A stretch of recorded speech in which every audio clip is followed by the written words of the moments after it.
jox Omar ak invité am.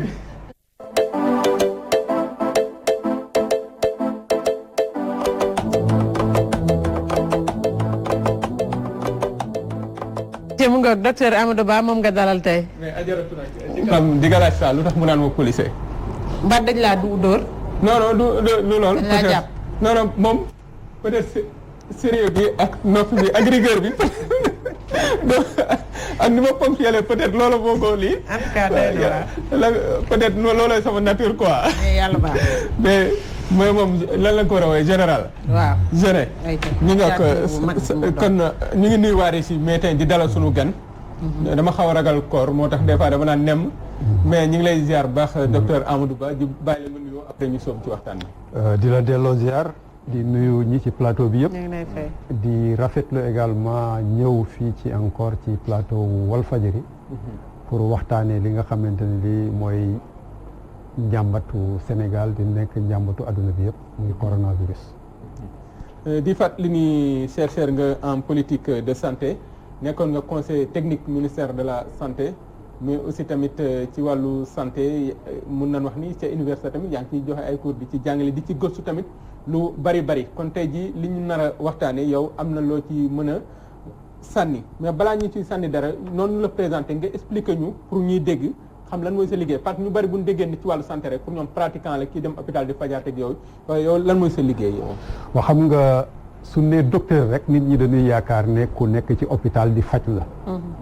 waaye man ginnaaw bi ma nekkee un praticien d'abord secteur de la santé nekkoon un technicien du génie sanitaire ci boobu laa nekk docteur en sciences politiques mais nag avec une option administration ma nekkoon dans l'administration territoriale jóge fa nekk directeur d'hôpital bi ma jógee directeur d'hôpital ñu indi ma au ministère de la santé comme conseiller technique à la direction des établissements de santé soo déggee établissement de santé mooy hôpital yi puisque depuis la réforme de 98 hôpitaux yëpp dañoo am statut établissement public de santé donc foofu laa nekkoon conseiller technique fii may wax ak yow nag je suis à la retraite dans la fonction publique mais nag maa ngi jàngale ci daara yu kawe yi en même temps maa ngi gëstu ci lépp loo xamante ne lii affaire wërgu-yaram la mais aussi ci Afrique man maay le correspondant du réseau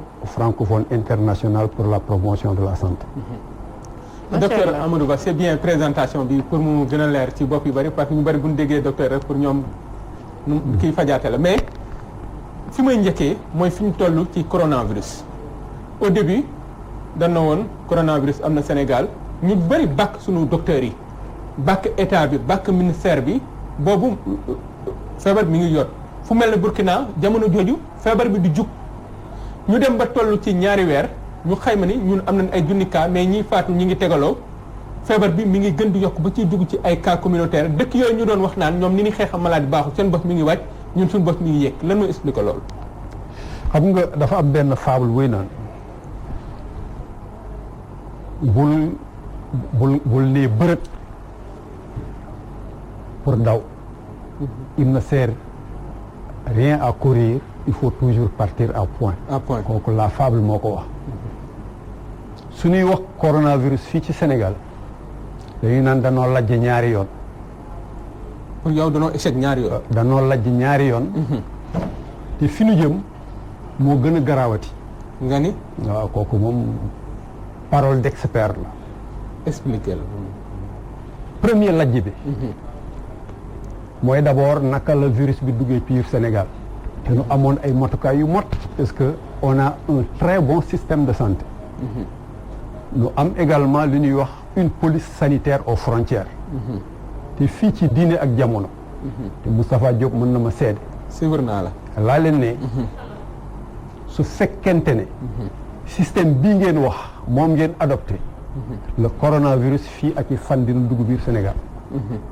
ñaari fan lañ ci teg ñu déclarer le premier cas ma ne ko du yem foofu. parce que su fekkente ne. les experts de l'Organisation mondiale de la santé ni nu waxee feebar bi noonu la amee. waxee ko également le virus noonu la amee. duñ ci mucc. parce que un premier cas est venu te virus la boo xamante ne bi dafa gaaw di law dafa gaaw également di dugg ci nit te su duggee ci nit kooku aussi il devient un cas boo xam ne bi day disséminer maladie bi un peu partout su fekkente nag danoo am un dispositif sanitaire bu efficace au niveau de l'aéroport au niveau des frontières au niveau du port et par exemple au niveau de toutes les portes d'entrée dañ ko waroon rek fermer à défaut su fekkente ne amuñu fitu tëj amoon na beneen solution te waxoon naa ko solution bi mooy képp ku ñëw jóge bitim réew soo ñëwee nu nu am fulla ak fayda bu toll ni dañ lay mettre en observation pendant 3 jours parce que comme la période d'incubation c'est 14 jours sur la mettre en observation pendant 3 jours soo développé wul feebar bi nu mën la libérer mais defuñu loolu mais ils se sont limités à des thermoflash pour xool température mais température day varie ne la jox ma sa adresse jox ma sa numéro de téléphone su dara méttee nga woon nu ñëw jël si la mais diggante aéroport bi ba këram mais musiba am na bu mu ñëwee këram aussi musiba am na parce que gan bu jóge bitim réew su ñëwee ci sunu aada non seulement saafantoo mais ku ci nekk da ngay daw ñëw pour am sëriñ donc bonjour les dégâts deuxième lajj bi mooy jël ay malade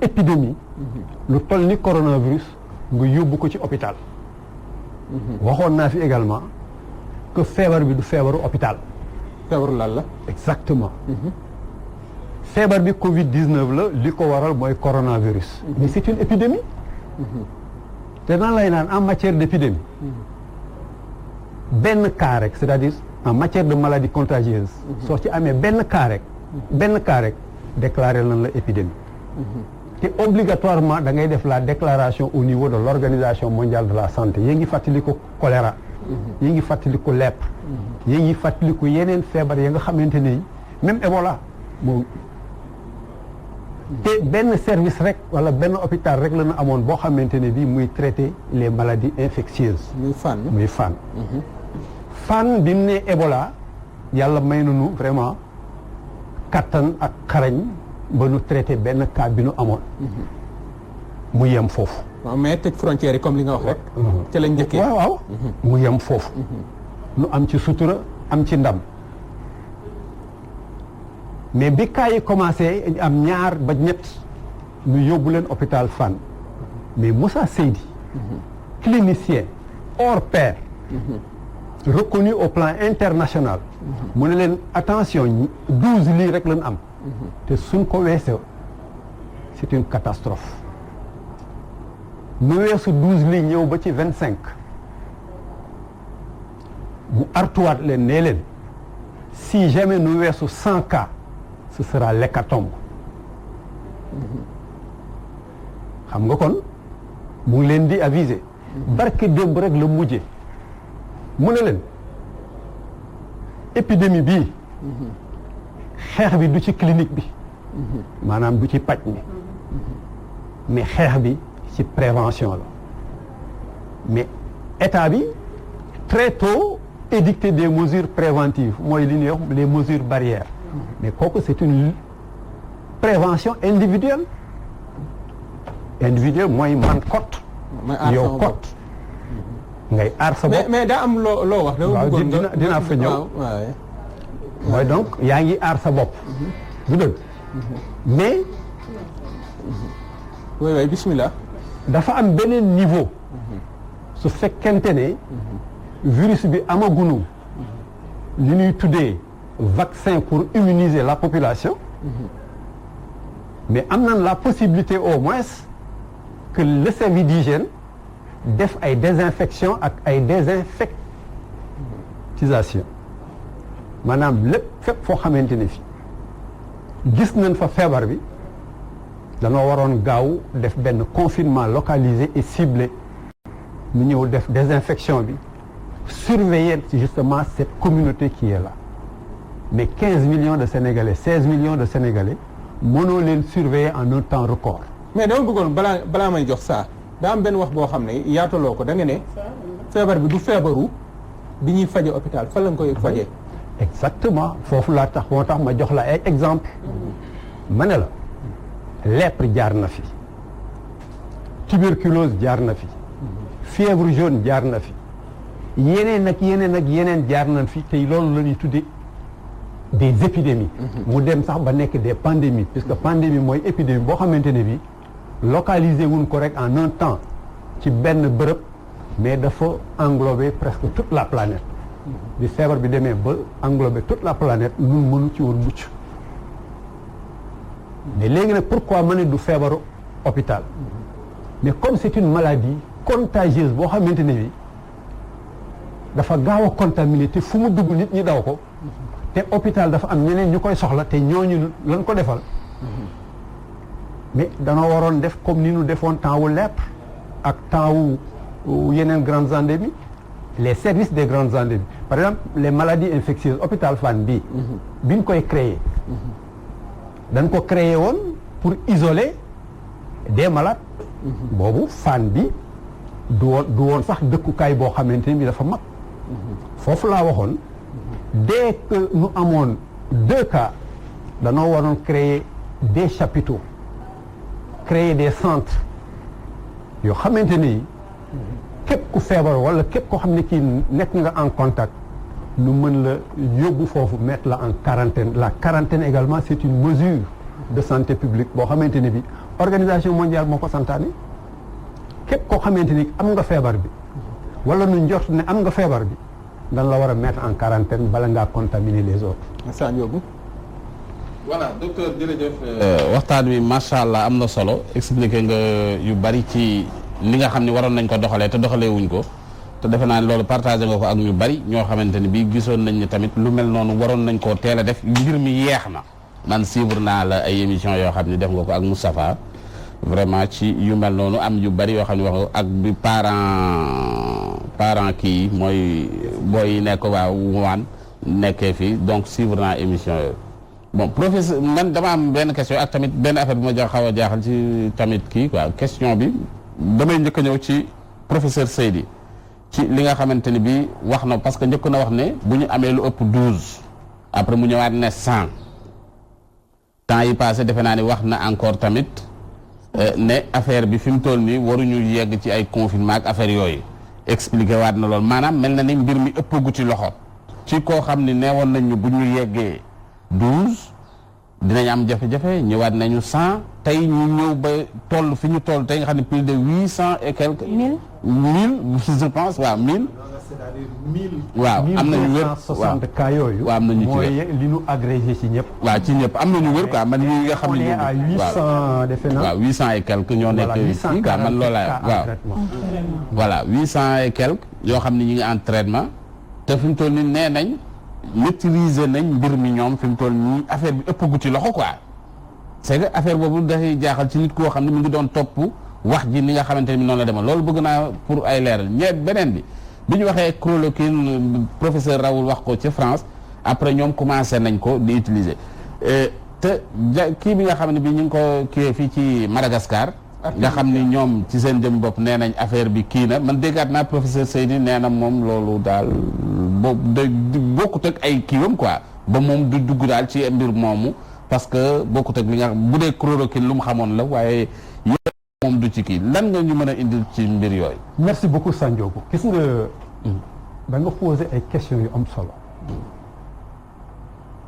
gis nga professeur Moussa Seydi ak le docteur Moussa Thior ñoom ñaar ñëpp c'est des scientifiques un scientifique lu mu la wax rek bàyyi ci xel parce que yàgg di nga ko gis parce que un scientifique bëggul gàcce ba tax na day def rigueur ci recherche am lu mu la wax rek am na fu mu ko tegee gis nga Moussa Thior dafa am lu mu wax rek nu diaboliser ko mu noppi alors que waroon nañ ko mën a bàyyi mu dem au fond de sa pensée peut-être des mesures préventives doon nañ ci génn parce que nit la koo xamee ni ku xarañ xam ni adduna bi yëpp ko soxla moom Moussa Thior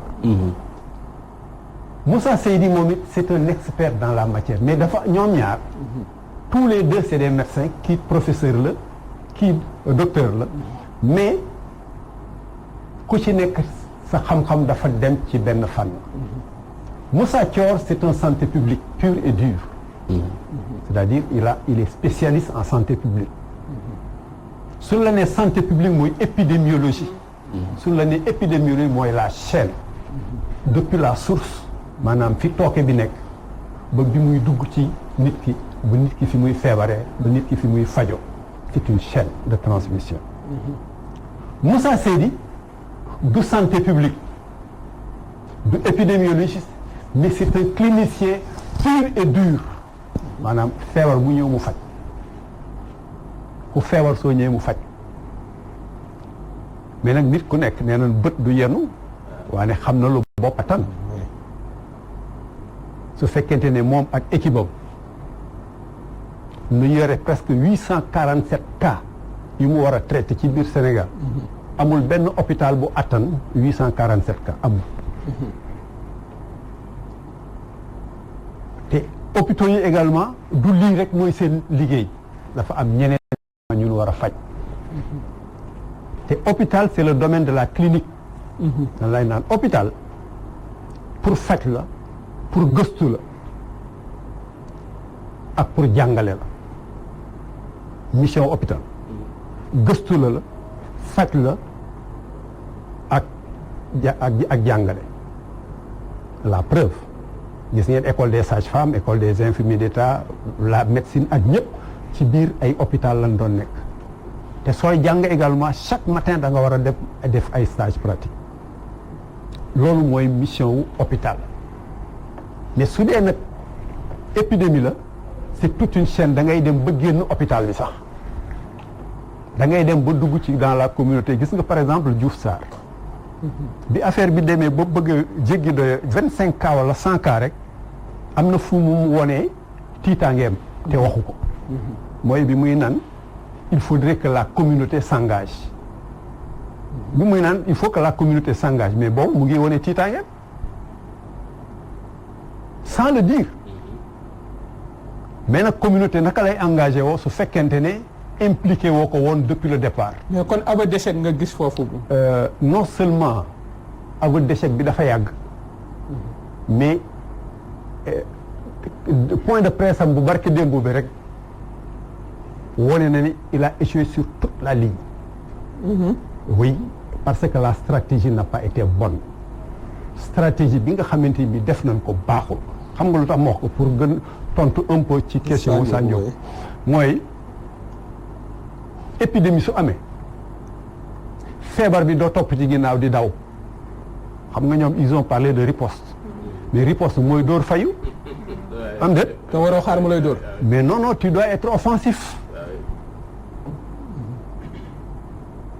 su fekkente ne dama koy méngale un peu ak football yi ngi fàttaliku Ablaye Diaw da doon naan la meilleure façon de se défendre c'est d'attaquer au lieu que ngay topp ci lakk bi di fay daay bi mais demal nga créer benn pare-feu autrement dit la meilleure stratégie ba nga xamante ne bii ñoom loolu la ñu waroon adopté mooy en même temps que nu ngi faj ñi feebar mais nous entamer des mesures de prévention collective et non seulement. mais balaa ñuy dikk ci Covid organique bi saa di wax ah. dama ko bëgg a relancer pour ñu bañ a génn ligne boobu. mooy Sénégal daa am fu ñu jëm nee nañ léegi cas asymptomatique yi ak ñoo xam ne liwul parce que politique boobu ñu bari dañ ko décrire parce que Sénégal rek moo laa gis ñoom ñu koy def ñëpp ñu jël leen boole leen ñi seen cas parce que am na dëkk yoo xam ne sax yenn cas yi da leen di bàyyi seen kër di leen prescrire ba ñoom ñu wéral seen bopp dem seen yoon mais méthode boobu ñu jëloon est-ce que nekkul moom moo jur tey ji saturation yu am suñu hôpitaux yi. voilà Omar déggoo li ma la wax. c'est-à-dire que ils ont échoué sur toute la ligne. c'est-à-dire amul benn aspect booy jël rek ci ñoom. boo xam ne échoué wuñ ci. stratégie bi ñu yore amul dara lu ci baax. kon mu ngi ñëw ci question bi. sama baat ca kaw nag dama ne. bii ñuy door ba fi ñu toll. ci ay échec rek la ñu nekk amul dara loo xamante ni def nañ ko loo xam ne mais sinon mais yéen it xel am na lu mënul nangu. docteur yaa ngi may tiital de petit non am na lu xel mënul nangu. nga démarrer 1 cas 2 cas nga développer ay stratégie tey nga toll ci 1270 cas mais feebar kay day am tànku ginnaaw mais suy am tànku kanam te tànku kanam yi gën a gaaw tànku ginnaaw yi mais musiba day am. alors feebar bu dellu ginnaaw day rey borom. mais tey docteur ñu ngi ñuy wax mbirum délocalisation des centres muy loo xamante ni aussi est-ce que xalaat nga ni administration sanitaire bi ni ñu ko defee parce que Fann ak principal defe naa ne attanu ko wax nga ko sànq donc muy loo xamante ni est-ce que xalaat nga ni centre yooyu ñu délocaliser ndax dina am équipe yi fa war a nekk des spécialistes yoo xamante ni war nañ fa nekk est-ce que duñu nekk à court de moyens moo xam logistique la wala comparé à nos hôpitaux de niveau 3 yi nga xamante ni ça manque d'experts. Betty. Non seulement c'est médecin après la mort, mais encore c'est pas une bonne stratégie. Pourquoi? Parce que lu mel nii mënoon nañ ko door depuis le début. Okay. bañ a orienter malades yi ci biir hôpitaux yi. pour que les hôpitaux maintiennent leur rythme am seen médecin seeni malades yoo xam ne ni ñoom lañ doon faj te kenn du ko daw. amoon également des centres de confinement. centre de confinement mooy képp koo xamante ni kii laale nga ci jàngoro bi même su fekkente ne. arène nationale baaxoon na. ak foo ko mënti defee. su dul arène nationale géej gi. Sandiog. soo demoon xel comme bâche. nga luy fa say bâche yu mucc ayib. ngeen baal ma ci publicité. wala nga dem feneen. waaw. nga dem ba côté géej. nga def fa say tente. nga confiné fa ña nga xamante ni bii. am nañ jàngoro bi. nga jox leen un entretien gis nga feebar bi Moussa Seydi am na fu mu ko waxee. il suffit simplement que nga def un traitement symptomatique mooy parce que garab gi amagun ko. vaccin bi amagun ko. moom nee na il fait un traitement symptomatique. et là dinaa ñëwaat ci sa question. ba sànq c'est-à-dire signe bu génn rek nga faj ko. bopp bi su mettee nga faj. su biir bi méttee nga faj. su sëqatee nga faj donc un traitement symptomatique. mais germe bi mu ngi ci biir mais germe bi nekk ci biir il suffit simplement que organisme bi am force. parce que organisme dafa am ay soldats yi nekk ci biir. tu renforces la force de ces globules blancs lu nekk soldat wu organisme bi pour que ñooñu anéantir le virus. su yàggee virus bi day dem pour répondre à la question bu mooy loolu c'est-à-dire renforcer la force xam nga wala du malade daf koy permettre anticorps yi muy développer xeex ak virus bi ba virus bi mën a génn en même temps que nga xeex ak les signes de maladie nit kooku lu ne wér na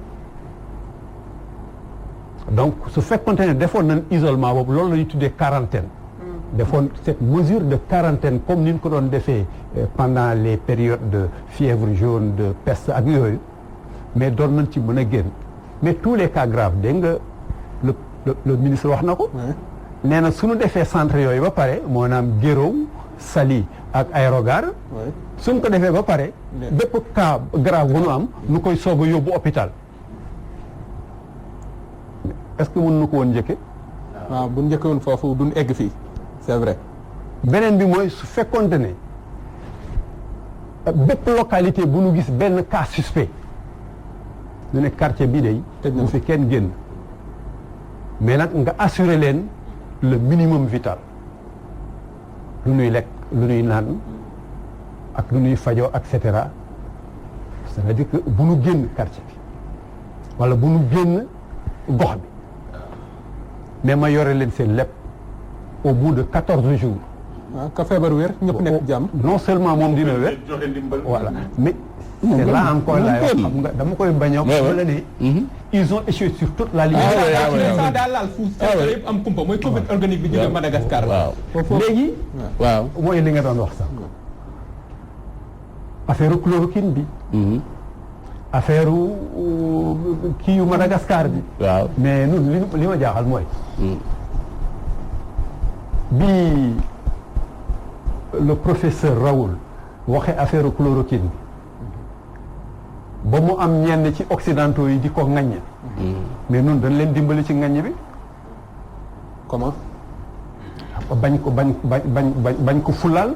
chloroquine Moussa Seydi Kott moo ne. moo am fit dem ci internet bi. waaw def vidéo moom Kott moo am fulla dama lay naan. gis nga groupe bi wër le ministre de la santé. dafa am ñaar ba ñett ñoo xamante ne soo leen doon rey it mënoo leen tere wax dëgg wala mënoo leen tere wax li ñu xalaat. ñoom c'est des techniciens. ça. Le président de la République, le ministre de la santé lu ñu xam ci santé.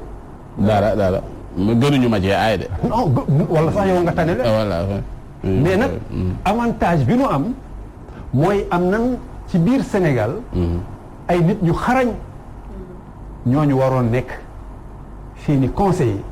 di leen wax exactement li am mais dafa mel ni nit ñi dañ leen di wax ñoom li leen neex. mais gisoo erreur bi ministre bi def dès le départ. luy ministre de la République porte-parole d'un comité technique. waaw doy na waaw. non wax leen ma. foo leen ko gis ci àdduna. Sénégal ministre de la République. alors que gis nga moom ak directeur de cabinet même le directeur de cabinet c'est un médecin. mais Aloïs. waaw mais amul une fonction médicale il a une fonction administrative. moo tax mu naan l'élève sale se lave en famille. extrêmement grave. waaye léegi ñu léegi léegi ñu jeexal docteur. mais ñëwal ma ci garab gi. garab gi pour garab bi moom laa lay wax. waaw mais gis nga kooku. waaw c'est le domaine de Moussa Seydi. Moussa Seydi d'accord. Ce n'est ni le domaine du président. ni le domaine du ministre ni le domaine de qui que ce soit. mais saytu bi ñoom Daouda Ndiaye lañ ko dénk de. maa ngi koy dégg sànq avant moom lay naan encore Daouda Ndiaye lañ dénk pour ñu xool ndax garab bi baax na wala baaxul. docteur Daouda Ndiaye jox nañ ko pour mu. garab gi egsi na. dama ne. gars yi déggoon naa 50 de. da ngay naan pour moom mu saytu ko. gis nga Daouda Ndiaye a trouvé. Guinée Bissau def naa yor nañ ñaari bato ñoom. au moins il a réussi à trouver l'antidote contre le paludisme. ñu ko ci vraiment remercier ak yooyu c'est un grand chercheur. mais docteur bu Guinée Bissau wéree ñun dañuy dem Guinée Bissau de parce que Guinée Bissau wut na ñaari bato. mais saa ñëw yow njaga wàcc. da nga sàqami sama lan. dafa am benn plateau bu ma newoon. waaw. le ministère de la santé a fait du Sénégal un paradis. parce que nous sommes un paradis. nous avons été la destination de tout le monde ñaata nit noo nekkoon ci frontières yi bëgg a dugg. waaw. pourquoi mu def nu paradis. mooy amoon na temps nun kenn du dee. kenn du waaw. nu dem ba nga xamante ne nu ne on était le premier en Afrique et le 5e au monde. waaw. mais il faut pas tuer xaw ma naka lañ ko waxee. il faut pas vendre la peau de l'ours avant de l'avoir tué. c'est que ñun dañoo gaaw ci bàkku. waaw dañoo teel a bàkku nag kii nangam aujourd'hui quel est notre rang. est-ce qu'on n'est pas le dernier en Afrique. gars yi ñu ngi wér ñun ñu ngi gën a feebar. donc c'est quand même bizarre. mais jeex na mais c'est bien kon yow kon Covid organique bizarre yow ànd nga ci mais pour tëj nag. léegi conséquences yi bari na maa ngi dégg waa SAMU municipal. ñoom seen i salaire dañ ko dagg ndax sami noom doon doxee doxatu structure de santé yëpp nërmelu na. xam nga est-ce que bu Covid bii mënul rey suñu système de santé. xam nga sami fi mu nekk. gis nga li dal sami. moo nar a dal hôpitaux yëpp. yëpp kay. parce que sami établissement public la. dafa am autonomie de gestion. su amul recette. ci subvention rek lay dund. su subvention yi ñëwul dootoo fay salaire. les hôpitaux également gis nga fi sami nekk. su fekkente ne sami def na banqueroute. tous les hôpitaux du Sénégal vont faire banqueroute. musiba la. parce que les hôpitaux sont des établissements. ci seen recette la ñuy dund. te léegi amatuñu ay malades yuy ñëw kon fu ñuy amee recette. d'accord te subvention yi du gaaw a ñëw parce que subvention bi ñu lay jox pour année bi ci ñetti pàcc lañ koy def ci année bi mën nga dem ba décembre. te ñëpp du ñëw mais beneen bi la pharmacie nationale d'approvisionnement le centre de transfusion sanguine mais ñooñu aussi c'est des établissements publics ni hôpitaux yi nekkee établissement public comme Dantec alors que avant même loolu ça je le dis et je le confirme et damay défier n'importe quelle personne autour d'un plateau su fekkente ne li ma wax amul avant Covid-19 bi hôpitaux yëpp feebaroon. waaw feebaroon nañ. loolu moo am hôpitaux yëpp feebar.